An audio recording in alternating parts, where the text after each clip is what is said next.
Welcome back, everyone. This is Chase, and joining me today, a guest we've had on before, Carly Lansche, the Cache Trails Planner for the county. Welcome back. Thanks, Chase. It's good to be back. Yeah, you reached out to me and said we need to do a trail update, and I said absolutely. There's been a lot happening this last year. I can't believe that it was like a year ago.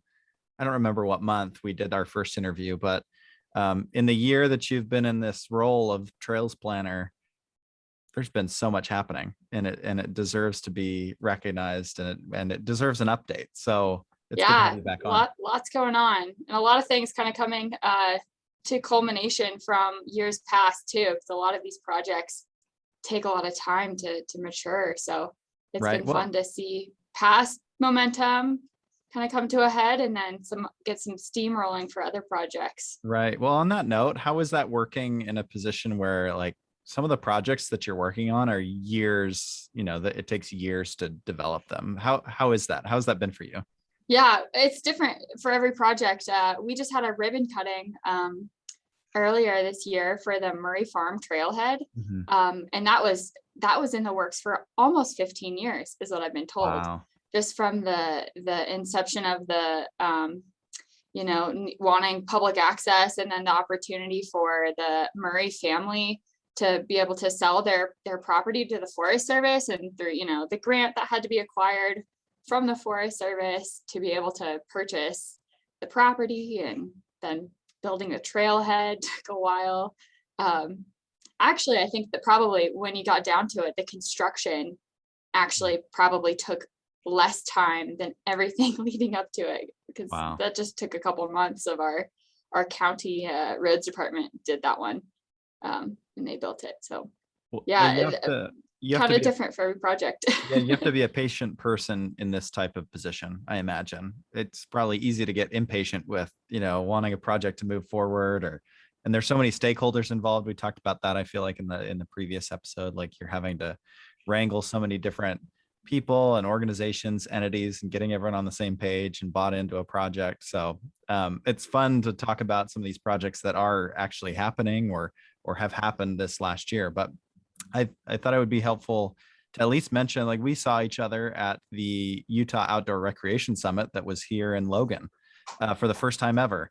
And for those who don't know, it's a great conference bringing together the whole Utah outdoor industry to talk about issues and bring everyone together. And it was held here at Utah State. What part in that did you play? Like, what does an event like that do for your office and for the work that you're doing? I know you got people out volunteering as a part of that and raised awareness about trails up here, but how was that event for you? So I guess I'll say this for listeners, just so they can see how the state really does its the best that it can to support recreation, because they see so much, tax revenue, benefit, quality of life. And I mean, it's just foundational, I think, for our state. But we have the first Office of Outdoor Recreation at our governor's kind of level. And so through that, they have grant programs that have helped make a lot of projects locally come to life. But yeah, last week at the summit was so great. They had the Utah Trails Forum, which is kind of a newer group where they have trail building professionals and nonprofits and land managers just kind of come together from all reaches of the state, down in Canyon Country to up here, and the northern reaches of Utah, to kind of cross-pollinate best practices and ideas and challenges, because a lot of the challenges that we face in the trail world, they're not really unique to us. It can feel like it's unique to you if you're, for instance, our trails program is quite small at this point, so it feels sort of like you're alone and try to face it, or work with the forest to face it. But there's a lot of similar issues throughout the state. So that was great to come together and there was a bunch of panels and breakout kind of sessions for folks to talk through some things. And the summit was great, though. We had an e-bike tour with Magnum Bikes, which is a company based out of Salt Lake. And that was kind of more of like an urban bike through town excursion. And then we had a service project on new trails that we're developing in Hyde Park. So it was fun. Well, speaking of that, we should talk projects. And Hyde Park, you mentioned, like we're going to get into like what's happening around the valley, what's happening up the canyon in terms of trails. And Hyde Park is one of those that is currently being worked on. What does that Yeah. project entail? Yeah. So or 2 years ago, I think, it took an act of Congress, but there was kind of a orphaned 80-acre BLM parcel that there wasn't really a long-term management plan for. And, it's been kind of no man's land. People just go up there and shoot and, have fires and do whatever. And it's just looks like normal public land, but it's kind of surrounded by private property. Anyways, Hyde Park City, I've been told years ago, they were like, why can't we, use this canyon? It's a great resource. It's so close to us. It'd be great to do something and do something with it. And then anyways, years and years later, it was included in the John D. Dingell Conservation Area Act, and it passed through Congress and it was conveyed to the city. So the city, it's now in their boundary. They annexed it in. And they are building a 2 million gallon water tank, kind of at the, if you're in the canyon, it's where the roads fork. It's kind of the back of the canyon. And with that, the mayor's really energized, and they're building kind of a trailhead for us, like a parking area right next to the water tower. So long-term, Bonneville Shoreline Trail will kind of feed into the mouth of that canyon. And then the city's actively wanting to build more trail. So we're about to wrap up an entirely volunteer small mile loop in the canyon, which is just the beginning, I think, of what we might be able to do in that property. But I guess tying that back to the outdoor rec summit that we had last week, we had someone from Flagline Trails out of Flagstaff come up and teach in the canyon about how to flag and get good trail alignments for, sustainable grade, and kind of looking at all those building components. And so that was fun to have other trail professionals be in the canyon with us and just be like looking at the, landscape, thinking, how can we, maximize the miles of trails, and how can we make a great, experience in this canyon, and build off of its existing use patterns and all of that. So it's been fun. That's got to be so helpful, because like trail is, there's like a trail certification that you can take through Utah State, right? What is it called exactly? The Trail Master Steward course. Yes, which is one awesome. that we recommend. Jake Powell put that together. Yeah, it's fabulous. So take it, but I feel like it's like another level to actually be out there with other trail professionals and have them point out different things, or be there like actually in the environment. It's probably a whole nother level, right? Yeah, it was great. That's awesome. It was great. Funny, the whole class spread out and we all had clinometers that we're looking through to read slope angles, and we probably looked like such we probably looked funny to people that didn't know what we were doing, just laying random flags out, and it was fun. That's awesome. Well, do you want to talk Bonneville Shoreline? This is like a big one, moonshot. You and I talk moonshots a lot, but yeah, this is one that's like this one's like a long-term project. But what do you feel like Bonneville's looking like? Is there any traction there? Anything that we should know about? Yeah. So I think that where you'll see the most progress on Bonneville Shoreline Trail in the next probably 1-2 years is in North Logan, north of Green Canyon. Excuse me. And we'll also see some development in Hyde Park Canyon at the mouth of the canyon there. We got some grants recently through RTP, the Recreation Trails Program out of the state, and then the Office of Outdoor Recreation administered some money that the legislature actually appropriated specifically for Bonneville Shoreline Trail this year. They earmarked $5 million for BST exclusively. And so a lot of that money, I think, went down to projects on the Wasatch Front where they're really shovel ready and they needed to acquire property and things like that. So, but it was encouraging to see the legislature, well, with active transportation and with trails, we've seen them be quite generous the last few years. So I'm hoping to see more of that. But anyways, back to Bonneville Shoreline Trail. We're working, with some developers and property owners to make sure that Shoreline Trail is included.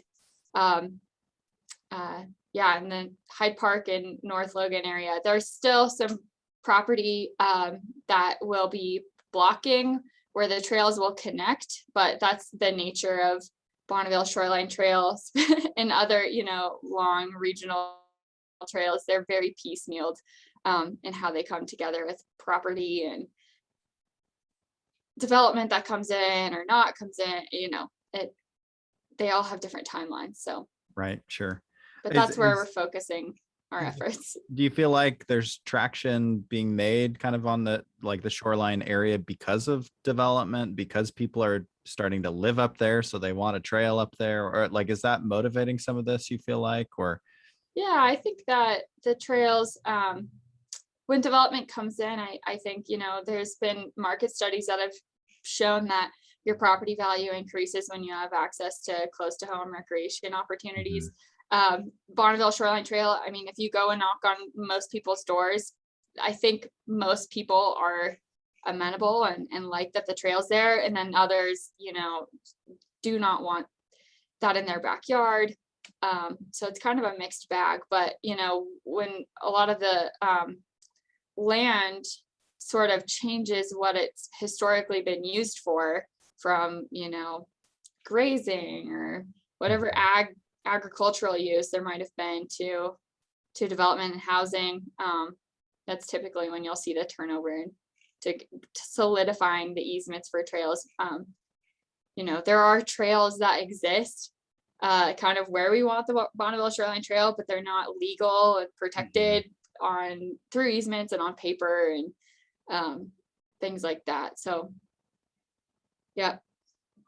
well, let's jump back over to the Wellsville side of things. You talked Murray Farm, so that is open now.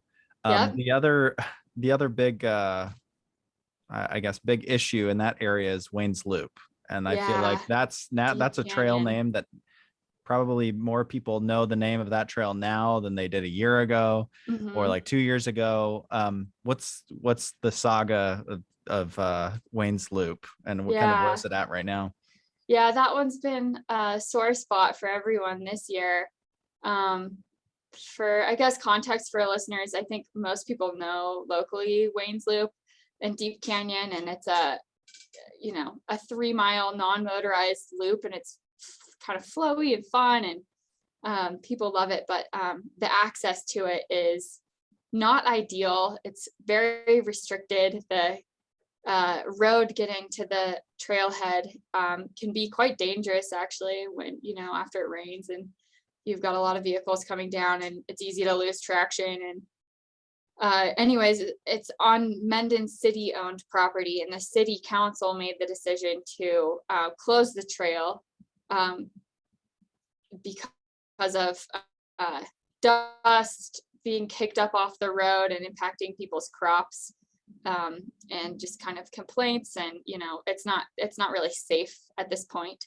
So we at the county, and we're even working with the city on, we have a concept plan for what a trailhead will look like on that property moving forward, and we've been actively pursuing all the grants we can to try to bring in some money for that project. So slowly but surely, I think that there's a lot of community momentum, and the city council is supportive of making access better there. And so I wish I had a better update to say that we're going to be building this trailhead in the spring, but at this point we're still looking for money. And so, we'll see. Timeline, it's not clear right now, but there's some good, I think, energy to see that forward. How does that trail, because that trail also, that's the Deep Canyon trail that takes you up if you want to climb the Wellsvilles, right? That, because that affects that area as well. It's the same parking lot, same trailhead. So Yeah. how has So that it's, affected kind of that Wellsville climb? yeah, good question. So it's on city-owned property in unincorporated county that abuts National Forest Service Hmm. land. So you can still access the forest through it. And it's actually interesting that all of that land was actually deeded from the Forest Service. Oh, I can't remember the date offhand, but to the city, Hmm. um, f- for the city to steward it and protect the water. And so there's kind of an agreement dating, I think, almost 100 years ago at this point, that the city has to take care of the property. And so there's some connection to that, public access needs to be maintained there, because it's it was forest land. But did that answer your question? Yeah, it was, I guess it was, I'm curious where people are climbing the Wellsvilles from. Are they or like trying to climb from Sardine? Like where they, if people want to do that, where Oh, would yeah, if they the want to trailhead get on be? the ridge. I think Yeah. some people are still parking at Deep Canyon.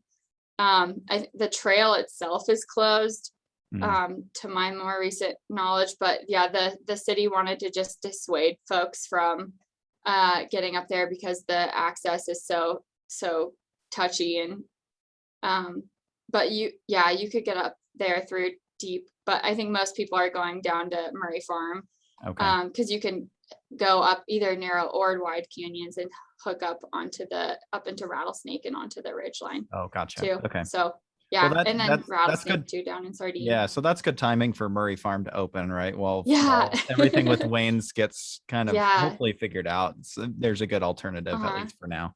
So I guess one other thing that I'll say is that Bonneville Shoreline Trail, we always think about it being on the eastern edge of the valley, but in our the northern Utah Bonneville Shoreline Trail vision and plan, it is to circle the Wellsvilles as well, because that was also shoreline when Lake Bonneville was in existence. So one of the things that I have requested for Bonneville Shoreline Trail money for the Deep Canyon Trailhead. We didn't get it though, but we did get it for Hyde Park. But we were trying to make the argument that if we have good access points on the more northern end of the Wellsvilles on the Cache Valley side and the southern end, that would be a good incentive for us to really start trying to work with property owners to get Shoreline Trail to connect the two, which is again a longer term vision. Yeah. Yeah. Oh, If that's folks awesome. That'd be are willing, incredible. but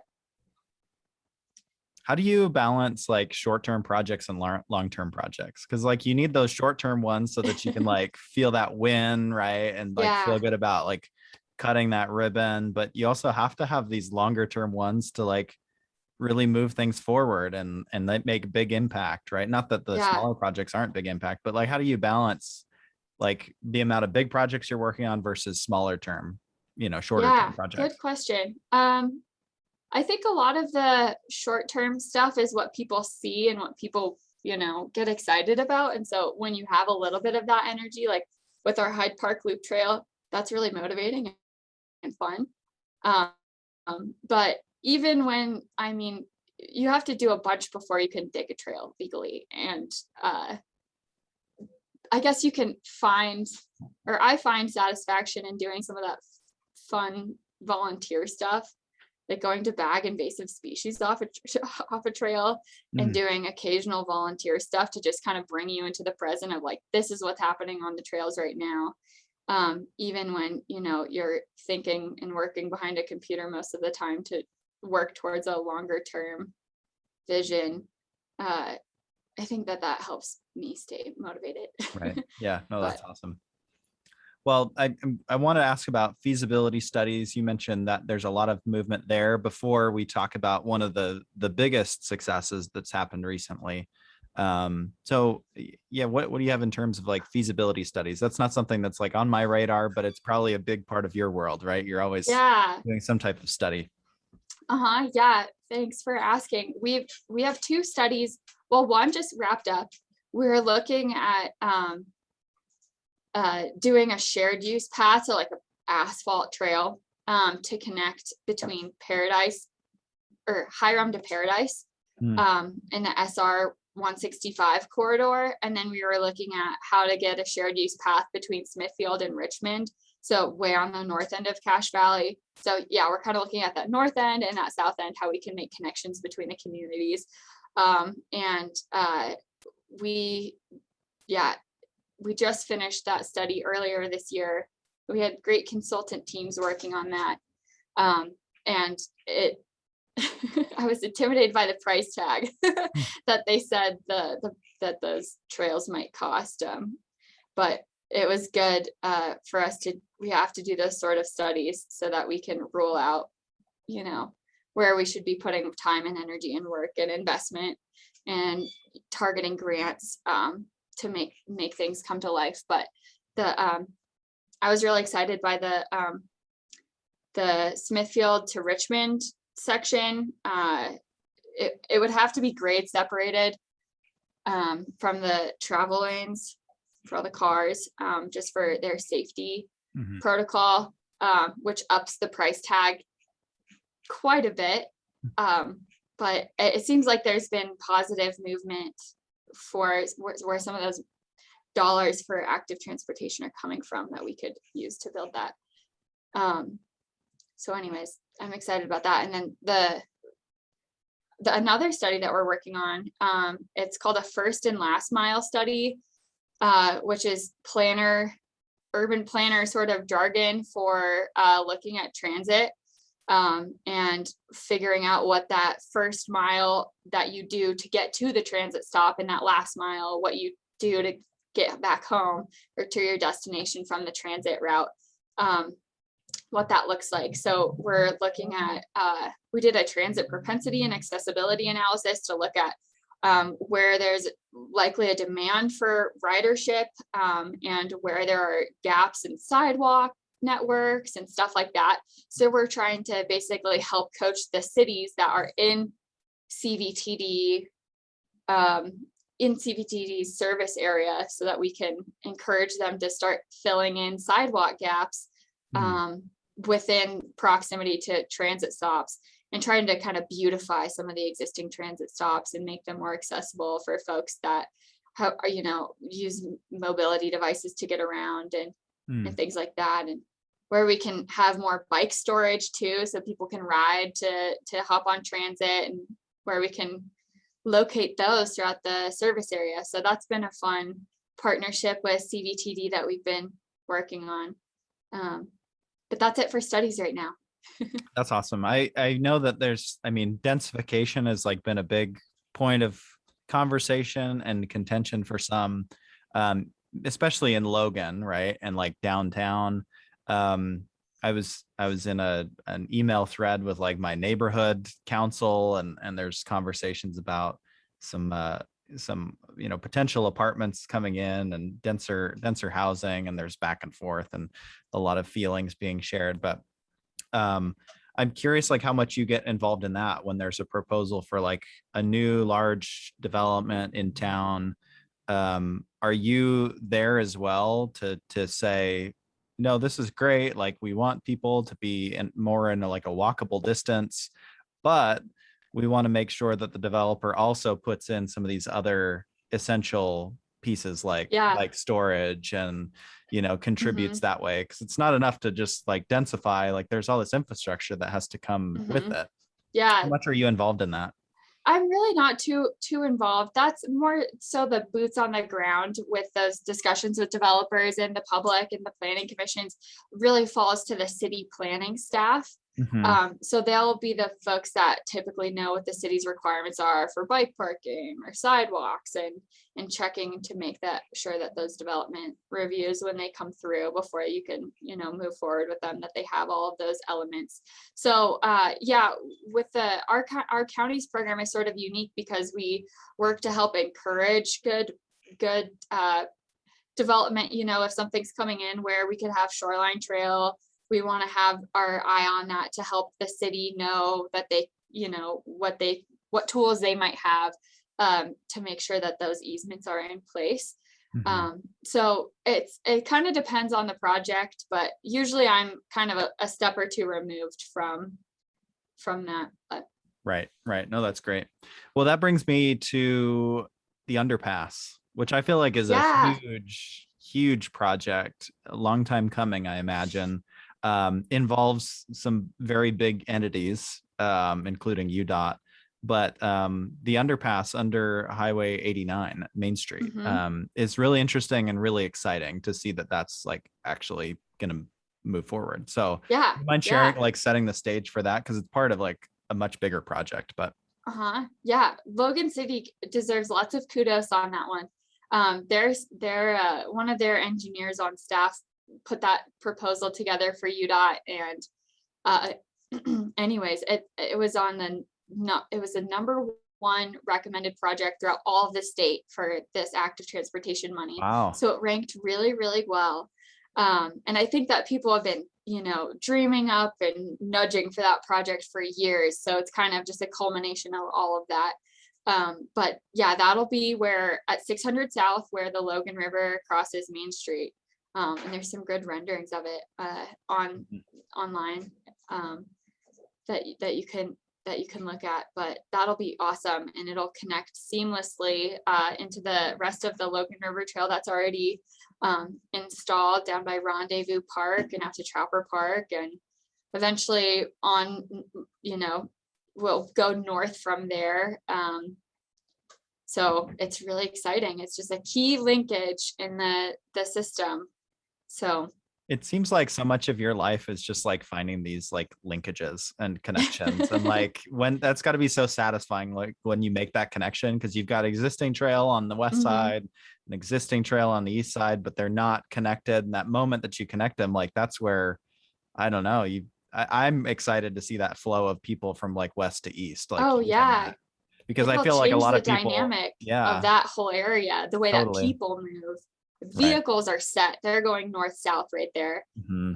But how people can actually move, and Main Street can be intimidating to cross. It's not the most pedestrian friendly environment to go, especially east to west. So having one of those, even just one of those on our Main Street that's completely separated from vehicle traffic, it'll be fantastic. I'm so excited. Especially that section, I feel like, because there's like, it's a long stretch without a stoplight or a crosswalk or anything. So to have that and have it be seamless is pretty amazing.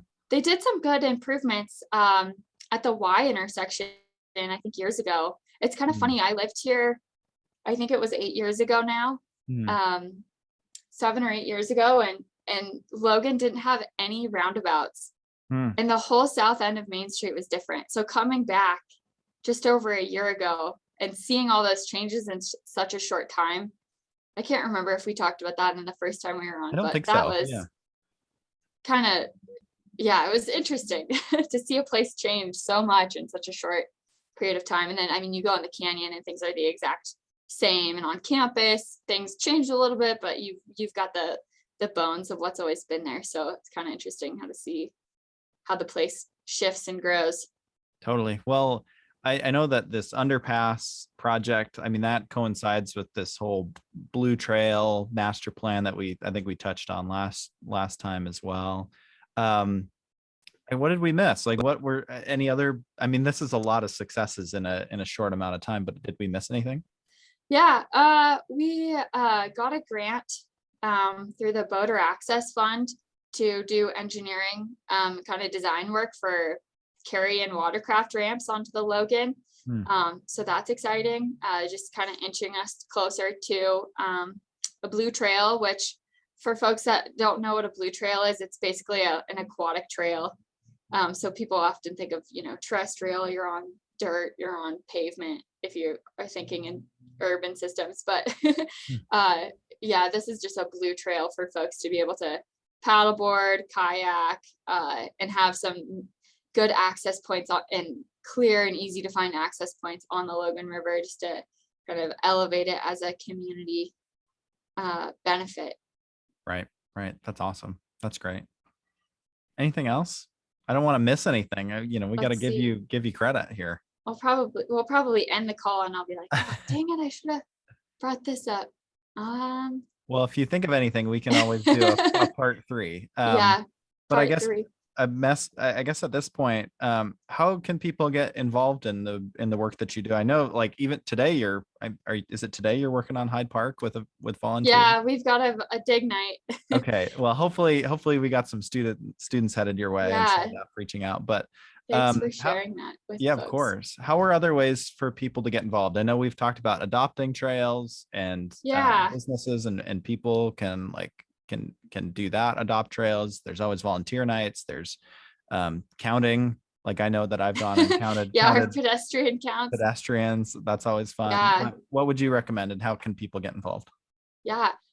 Yeah, we try to post volunteer opportunities and kind of get the word out from when we hear from the Forest Service, and we have the Cache Trails Alliance folks locally that help out with that quite a bit as well. But